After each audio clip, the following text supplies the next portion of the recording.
പേരിട്ടൊരു വിവാഹത്തിന് വേദിയായി തമിഴ്നാട്ടിലെ CPIM പാർട്ടി ഓഫീസ്. ജാതിയോ മതമോ തടസ്സമില്ലാതെ പരസ്പരം ഒന്നിച്ചു ജീവിക്കാൻ മനസ്സുള്ളവർക്ക് CPIM ഓഫീസുകൾ തണലാവുകയാണ്. തമിഴ്നാട്ടിലെ വ്യത്യസ്തമായ ഒരു കല്യാണക്കാഴ്ചയിലെ ജാതിയോ മതമോ നോക്കാതെ പരസ്പരം സ്നേഹിക്കുന്നവർക്ക് കതിർമണ്ഡപം ഒരുങ്ങും. അതും CPIMന്റെ പാർട്ടി ഓഫീസിൽ. തമിഴ്നാട്ടിലെ CPIMന്റെ മുഴുവൻ പാർട്ടി ഓഫീസുകളാണ് മിശ്ര വിവാഹങ്ങൾക്കും ജാതിമതരഹിത വിവാഹങ്ങൾക്കും വേദിയും സംരക്ഷണവും നൽകാൻ തുറന്നുകൊടുക്കുന്നത്.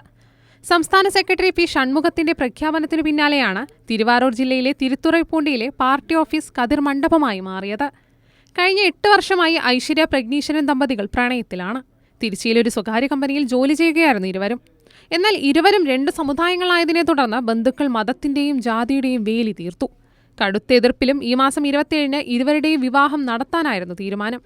എന്നാൽ വിവാഹ ദിവസം വരനോ ബന്ധുക്കളോ ക്ഷേത്രത്തിലെത്തിയില്ല. 2 സമുദായക്കാരാണെന്ന് ചൂണ്ടിക്കാട്ടി പ്രഗ്നീശ്വരനെ വീട്ടുകാർ തട്ടിക്കൊണ്ടുപോവുകയായിരുന്നു. എതിർപ്പുകൾക്കൊടുവിൽ പോലീസിന്റെയും CPIM പ്രവർത്തകരുടെയും കാവലിൽ ആർഭാടങ്ങളില്ലാതെ പാർട്ടി ഓഫീസ് വിവാഹ വേദിയാക്കി ഇരുവരുടെയും വിവാഹം നടത്തുകയും ചെയ്തു.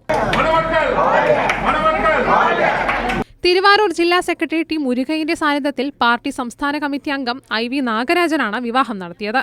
മിശ്രവിവാഹങ്ങൾക്ക് സംരക്ഷണം നൽകാനായി CPIM ഓഫീസുകൾ തുറന്നുകൊടുക്കുമെന്ന് മനുഷ്യാവകാശ സംഘടനയായ എവിഡൻസ് സംഘടിപ്പിച്ച ചടങ്ങിൽ സംസാരിക്കവെയാണ് പാർട്ടി സെക്രട്ടറി അറിയിച്ചത്. സംസ്ഥാനത്ത് ജാതിയുടെ പേരിൽ ദുരഭിമാന കൊലകൾ തുടർക്കഥയാവുന്ന സാഹചര്യത്തിലാണ് സമൂഹത്തിന് സന്ദേശം നൽകി CPIM വിവാഹം നടത്തിയത്. വിവാഹങ്ങൾ ആർഭാടങ്ങളുടെ ഇടമാവുമ്പോൾ ഇത്തരം ചില വിവാഹങ്ങൾ മാതൃകാപരവുമാണ്. News desk, Kairali news.